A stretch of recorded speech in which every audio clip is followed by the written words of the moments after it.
আজকের খেলা খুব সুন্দর বাদাম কিনে এনেছে ব্যাগটি ফকির আর বাদাম কিনে নিয়ে এসে ব্যাগটি আজকের খেলাটা শেষ বাদাম আর কো আজকের খেলাটা খুবই ভালো লাগতেছে ভাই। এত সুন্দর আয়োজন করছেন এই খেলাটা, খুব সুন্দর খেলা হচ্ছে দাদা।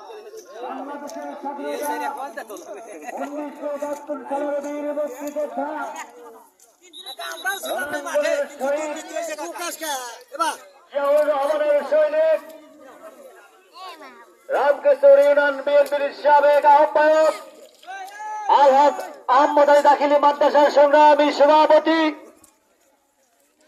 বাংলাদেশ মুক্তিযোদ্ধা দল সিরাজগঞ্জ জেলা শাখার সংগ্রামী সদস্য সচিব, দলিগঞ্জের কৃতি সন্তান স্পষ্ট তৌহিদুর রহমান। উক্ত খেলায় আমাদের সকলকে দেখার জন্য আমন্ত্রণ জানানো হইল। এ পর্যায়ে আজকের এই খেলা দ্বিতীয় খেলা শুরু। লম্বা শুট গোলকে উদ্দেশ্য করে দেখা যাক, কিন্তু না দুটো